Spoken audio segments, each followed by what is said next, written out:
Hey YouTube land, just Jax here. Been a little bit, and I apologize. There's been a little bit going on, and recently there was a couple things that have happened to me that have induced gender dysphoria, anxiety, the gambit of mental stuff, just to name a few. And so I wanted to get a little bit removed from the situations, get a little bit of time and distance between what happened and myself, and be able to process it a little bit more clearly and calmly, if I could. And so there's definitely two instances that I need to talk about. I'm going to start with one, and if I don't get to the other one in this video, I will talk about it again in another video, because that one isn't resolved because I haven't followed through on my end per se. Because it's still bothering me. But let's get to the one that has a conclusion. So, literally a week ago, at work, there was an instance. The instance actually started between two other coworkers, and then I was kind of drug into it. There's an individual that I was working with that constantly pushes buttons, tries to get under people's skin. Don't know why. She's just one of those people, and also isn't one of the most team player people that I've ever worked with, ever. Pretty much just does what they need to do to get by through a shift, and it can be kind of taxing and irritating, and this was the case last Saturday night. She was just worried about herself and didn't do any of the group work that is supposed to happen. You're either supposed to do specifically one thing or help a little bit with a bunch of little stuff. And didn't do any of it. Didn't do any of it. And so whenever we closed, there was 3 closers. She's one of 3 people, and she hadn't done any of the work. So there was just one task that was left in the restaurant, and the manager on duty said that me and another closer needed to go ahead and start it, and she would finish it when she got done with her personal closing task, which was closing out her receipts for the night and that kind of stuff. Well, when it came to her doing even just that, she was taking her time, and we just felt that she was trying to get out of all the side work for the day.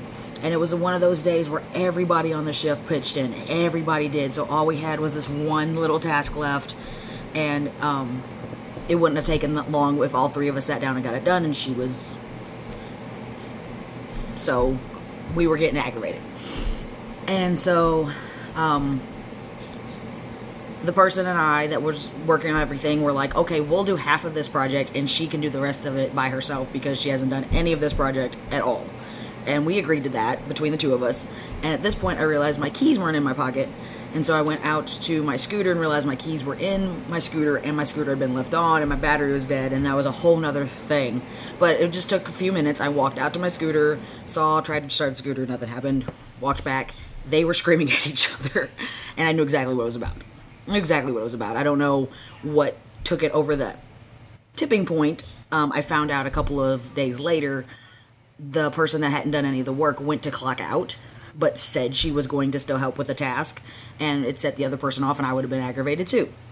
So she said something, I'm sure, to push the other person's buttons, and that person started out, and the manager was just trying to get them both to just stop.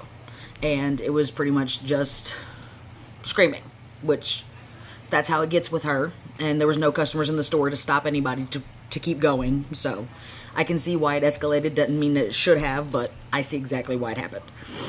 And so she finally goes down to do the task, and she reaches for the portion that was the girl that had been helping me all night, and I've been helping her, and she's like, no, this is mine, this is almost done, this is your portion that we saved for you. So at this point, that person throws the silverware back and says, and starts screaming at the managers like, no, this is what I'm talking about, this is what I'm talking about, they're bullying me, they're picking on me, like, there was no need for this, I'm not going to do it. And that's when I calmly said, of course you're not. I called this hours ago. And so then she turns on me and gets all boisterous. She's like, what'd you say, Jax? What'd you say, Jax? And I'm just like, I called it hours ago. You're going to get out of doing your side work. Just like you always do. That's all I said. So she comes back all in my face, nah, baby girl, nah, baby girl. And I was like, I still didn't go off like I should have, probably could have, There's no should have. But I still calmly said, you do not call me baby, you do not call me girl, and you do not call me baby girl. And she kept repeating it as I turned and I left, because I had already clocked out at this point. And I turned around and told her to shut up when I got to the door, and I continued to leave. And the person that I closed with was giving me a ride since my car was dead. Scooter. And we just the whole ride, we were just done. And she mentioned, she's like, I cannot believe she called you that. She's like, I cannot believe she called you that. I was like, yeah, I'm not excited about this. Like, I was like, I'm amped. Like, I was shaking. I was like, I'm amped to a 10. I was like, this is what I've always talked about. I said, you guys misgender me every once in a while. It's not that big a deal. You always apologize. You always correct it. Even if you weren't going to, like, I know that you guys don't mean it in a malicious way. I've always said that, and some people don't get it. I said that was malicious. I was like, that was to get under my skin. That was to push my buttons. That was to get me to react like she always does, but she's never said it. She's never done anything like that I know of. I don't know if she's called anybody else a name or anything, but she deliberately called me a name that was not appropriate. She knows exactly who I am. Everyone in the store knows who I am. And the person that was giving me a ride agreed. She's like, you can call HR. I was like, I never have before, but I think I'm going to. Because it wasn't just what was said. It was a little bit of the combination of this person, because she made a hostile working environment every time she worked. But it was also what she did to me. And so I did something I never thought I'd ever have to do, and I would have gone to HR, but in the rest of the story, you'll see that I didn't, but I was prepared to, and I never thought in 2018 that I would have to go to HR for a malicious comment said to me at work. I've had some shitty reactions. I've had people, be like, I'm not going to call you that, or you'll always be so-and-so to me. Like, and even those weren't malicious. Like, I still haven't really, people that know who I am, I haven't had a malicious comment. Let's put it that way. I've had some shitty remarks and things said to me from customers in different retail environments that I've worked in, never at this job. And I don't know if you remember, but from the get-go, when I had this interview with this person, because I left my last job because of a transphobic incident involving a bathroom with another person. I still never went into detail about that because it wasn't my story, and I was okay to use whichever bathroom I wanted, but that person wasn't. Several of us quit that job from it, and in my interview to this job, I let manager that interviewed me, I let him know. I was like, I am trans, this is who I am. I said, I am male, I am on testosterone, my name was legally changed years ago, this is legal. I said, but my gender isn't changed. And he was great from the get-go. In the first interview, if you don't remember, he said, okay, so. And I kind of took that, I just kind of stopped for a second. He goes, are you going to work? Are you going to be here on time? I said, of course. He goes, then that's all I really care about. He said, but if something were to happen, you tell me. And so my instinct from the situation, from being amped up, I was up till 7:30 in the morning. I took my sleep medication twice. I could not calm down. I could not just, it worked. What she wanted to happen worked. It just didn't happen as soon as she wanted to and in her face, so she could be the victim, if that makes sense. But it did bother me. It still bothers me. Like I said, I haven't had something that malicious done directly to my face. And so, I still can't get over the nerve of someone to do that. Like I said, I'm still processing this instance, and it still gets me, my heart rate's going. It still gets me amped. It still gets me, I don't know, I guess because also I'll never have closure with the incident, because I'll get to more on that in just a second. I want to have closure with this person. I really want to have a conversation with this person about, seriously, this is, there's a lot to the situation that won't get resolved via me, I guess. So that's maybe why, I don't know, it's probably going to always, I'm never going to forget it. That's for sure. Because there's other instances with other customers that I've had that were definitely transphobic, but it wasn't this malicious, but it was definitely transphobic, and I still talk about those stories. So I won't forget this person. I won't forget what was said and how it was said. And some people don't realize that. Like, even small comments that might not be transphobic but might not be accepting per se, they stick on a person. Like, I wish I could do an illustration of, like, sticky notes stuck to a person of things that were said to them. You know, like, you see the ones with all the words around someone, but literally a sticky note of the words that you say stuck to somebody. They stay. And that changes how someone sees themselves. And really affects someone. Even though I know who I am and I know that things are changing and that how you react to somebody definitely changes someone. And it doesn't have to be just about someone being trans. That's, this isn't just the trans, even though I'm talking about being trans. Be a good human means be a good human to everybody. If you just see something on the outside about somebody, or, just something's, and that's all you characterize that person as, that sticks with somebody, and that's not all somebody is. Like I said, there's a lot of things that I can be stuck with, different labels that I could possibly have and that people have given me. Just the disabled label alone sticks to me and makes me doubt myself. And I hurt myself to try to prove that I'm not, but I know that I am. So, like, there's just more to people than a stupid sticky note you can stick on somebody.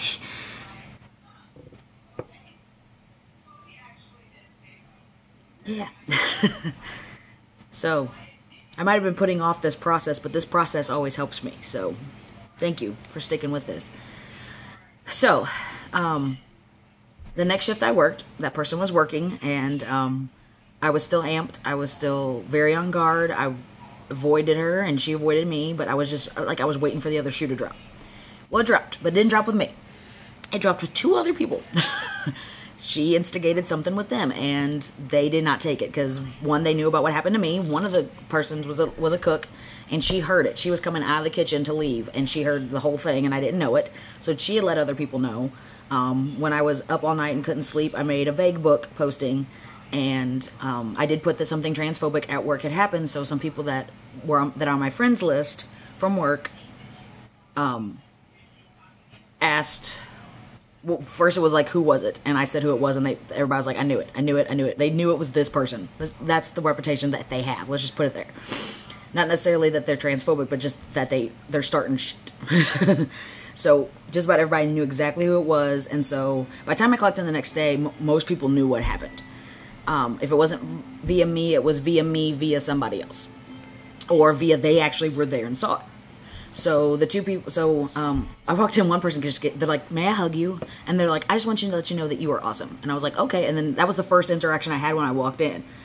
And then I realized, as I kept going, like, some people asked, they're like, oh, I heard this from so-and-so, which was the person I talked to. They're like, what happened? Can you tell me more? Which I appreciated, and everyone. And here's the other thing. I was worried that no one would get what it did to me. We're like, okay, she called you baby girl, so what? It wasn't just the fact that she called me baby girl. It was how she said it, how she went about it. And it was, if you don't want to say it was transphobic, it was me-phobic. It was, like I said, its intention was to hurt. Its intention was to harm. Its intention was to provoke.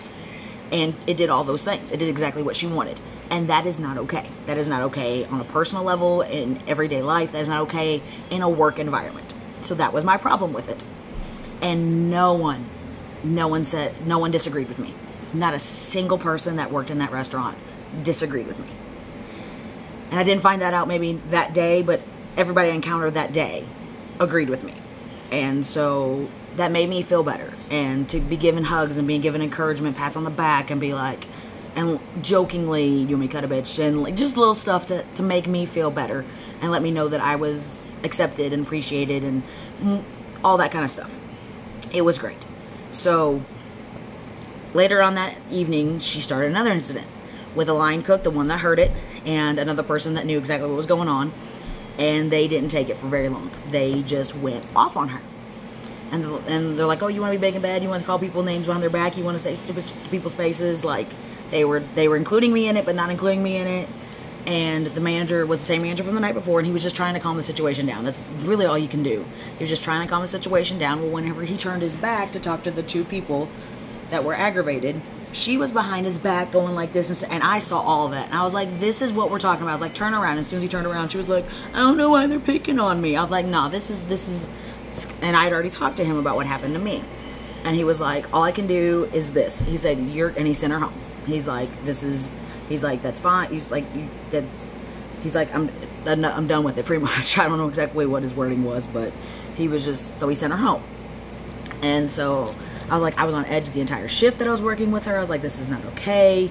And so me and one of the other girls were talking to that manager after we closed, and he was like, okay, some of this I didn't know. He's like, I didn't know this, I didn't know. So we talked to him about all of it, and I was like, that's not the first time I've seen her doing the snickering thing, and I just realized she's trying to get everybody else in trouble. I was like, she's playing victim with us. Some of our guests that are there, like, that eat dinner there, like, pretty much every day. They're like, I don't see why everybody's picking on her. I'm like, we're not picking on her. Like, I tried to explain to them, and they didn't see it, because they don't see everything. They don't see everything in the back. They don't see her not doing her job. During the NBA Finals, she was just sitting down watching TV and not helping at all. Like, not even doing her job. And I'm like, why is she still here? So, we don't get aggravated for no reason. There was a lot going up to this. And then my situation just set it off. And so we talked to the manager, and he's like, okay, I'm off the next couple of days. When can we all get together? And the one girl was like, I'll pick up Jax whenever. We'll be here as soon as you tell us to. So we set up a time when the general manager would be there the next day. And so he came in on his day off. The other girl picked me up. We all went and talked to our general manager, which is the one that interviewed me. And he's like, got all the stories and everything. And he's like, okay, well, why is she here? And we're like, oh, this is about last night. This is not about my night. So he's like, okay, let me hear this story. And so he asked her to leave. And it was just me and the two managers. He stopped and looked me dead in the eye. He goes, I'm sorry. He said, I'm sorry that this has happened to you. He's like, I'm sorry that this made you feel however it made you feel.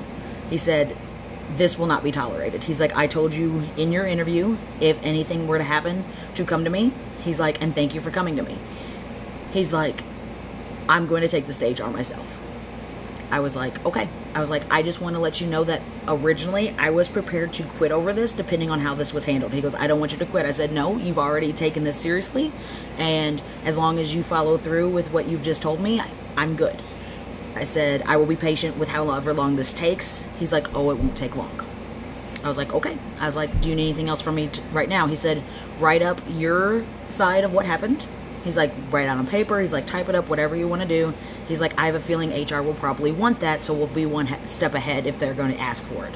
He goes, that way it's still fresh. I was like, not a problem. So, the next day or 2 days later, I went to the library, and I literally typed up my side of what happened. And it's not even one page, because I included the incident from Sunday night and how I was on edge, how it was a hostile working environment. I included that, this may seem like a minor thing, but given the whole story about who I am, it is not. I said I am FTM. I said I am female to male transgender. I was born female, and I am now a transition to male. My name is legally changed. I'm currently on testosterone to help my physical transition. This is known information to management and all employees. I said not once have I ever felt threatened or disrespected. In that moment that I was called that, I felt both. So, I included that in all of this. So, I am still surprised that I had to write an official letter about a name someone called me in 2018.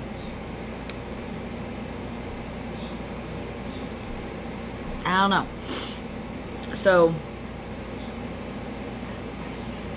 before I had my meeting with both managers, I made another post on Facebook. I made another vague post-ish, but I put that the love and support that I have from everyone that I work with is beyond amazing.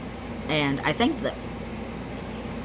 Well, so someone in my friends list that I'm not very close with, they asked what happened.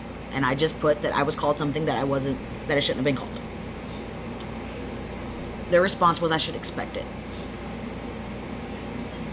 And it was a debate that went back and forth between me and this person for a while. And they said that they meant empathy. but giving the geographical location that I live in, which is Southeast Missouri, that I should expect comments like that. I still call bullshit. And that comment has thrown me into another loop. No one should expect to be called anything malicious, degrading, sexist, genderphobic, transphobic, homophobic, racist, anything. You shouldn't expect it. You should be expecting decency in this world. You should expect good humans. This should not, I don't know, I think that almost set me off more than what actually happened. I don't know, it's pretty tied, but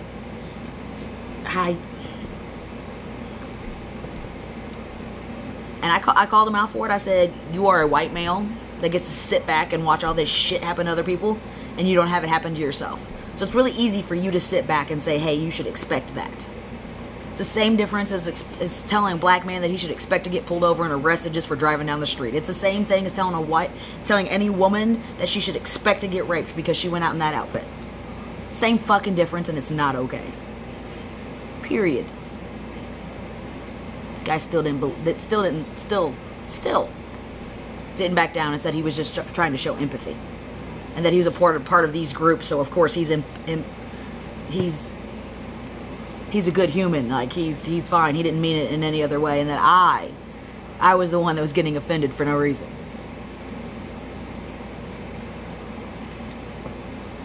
Like I said, there's a reason why I need to take a week to get away from this before I start talking about it. But yeah. So, back to the other situation. So, I wasn't working on Tuesday, and I went on Tuesday. That's when our schedule is out. If it's not out on Monday, it's out by Tuesday, and I went to check the schedule and eat lunch, and I had to run a few errands before I had to meet Holly at her doctor's appointment. And then the manager said that he might call me that day if he needed any more information from me, so I just thought I'd go in, eat lunch. And she's like, I don't need anything right now. He's like, if I do, I'll let you know. I said, that's fine. I understand. No big deal. Well, I went to look at the schedule. I was like, I just want to see if I'm working with her, whatever. Her name's not on the schedule. Her shift for that day had been given away to somebody else. I found out from the bartender that she had come in, I believe on Monday, and had a talk with the general manager and left crying. I was like, okay. So she's at least suspended. I'm not sure what else is going on. I was like, maybe she's suspended till HR gets in contact with me and something happens, but at least I don't have to work with her this week. Great. That week was, last week, this week, whatever, was great. No bullshit. No commotions, no fights, no screaming. Like, everybody worked together. Everybody was great. It was amazing. And then I find out there was one of our bartenders that was gone for a week, and she was one of the people that's on my friends list, and she asked me what happened, knew exactly what happened. She was going to give me HR's phone number myself. She's like, if no one gives you this phone number, here's the phone number, like, you go to HR if you need to. I was like, okay, this is what my plan is. She's like, okay, do that, but if nothing happens, this is what you need to do.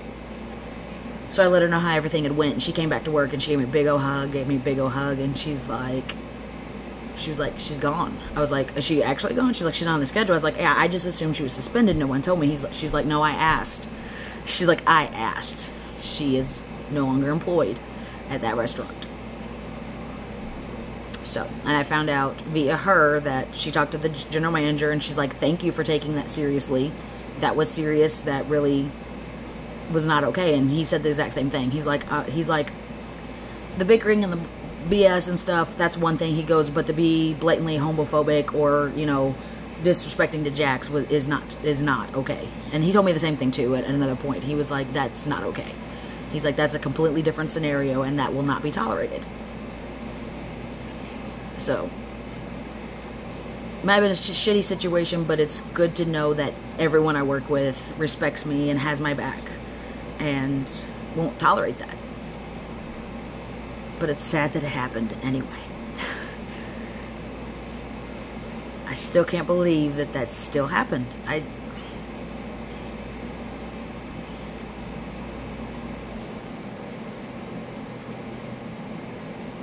So let that be known that everything you say and everything that you do has a consequence. Whether it's a sticky note you stick on somebody, or I can't, like I said, my brain is still a little fried, and this has gone a little longer than I thought, but I said it would.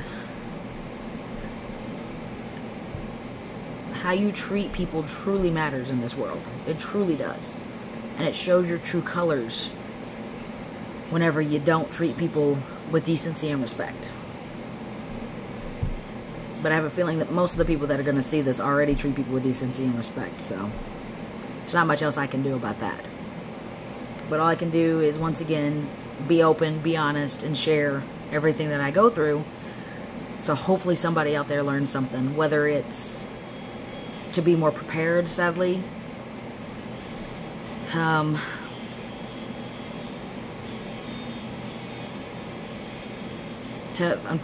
hate to pop people's bubble. You know, just because I started my physical transition doesn't mean that I'm not prone to this happening to me. My physical transition isn't very noticeable still, you know, and even though people know about it, this shit will probably still happen to me. And I won't expect it. I shouldn't have to expect it. It will still surprise me, and it will still piss me off. And how I feel about this is valid. Very valid. Because this is my life. This is me. And how people interact with me affect me. So no one gets to tell me how to feel about this. Whether I overreacted or I just let it get to me. You don't get to tell me that. You don't. And you won't. Because definitely through all of this, I am getting stronger. I'm sticking up for myself. I am proud that I stuck up for myself that night. And as one of the managers said, the manager that was there, he was like, I'm proud that you didn't go off worse. It would have been kind of expected and not shunned if you did. So he's like, I'm really proud that you didn't. Because he said, given if I were in your shoes, I couldn't say that I would have held it in like you did. So there's something out of everything. Everything happens for a reason. Whether it's work is a little less toxic now, or once again, this is just another chink in my armor. It's happened. There's nothing much else I can do about it. I reacted how I reacted. I'm okay with how I reacted. Like I said, now that you know the whole story, I'm still kind of upset that I didn't have the chance to have more of a conversation with this person, but I could have that Sunday. I kind of cowered out, but it wasn't really a cowarding out. It was, I didn't know how I was going to respond to her. If she was going to say anything else, or, you know, kind of stick up for what she said, or try to back out of it, or any, like, no matter what reaction she had to it, I was still too raw from it. So, I don't know, I guess that will probably always bug me to an extent. But, you know, I can't sit here and dwell on it anymore. Now that I've gotten it out, I've gotten it completely out in the open, and it's been dealt with, all I can do is move on. So, that's all I got for today. I'll talk about the other incident in another video, because I knew this one was going to go long. Thank you, again, for being here and listening, and fuck, man, just be a good human. Seriously, that's all I got.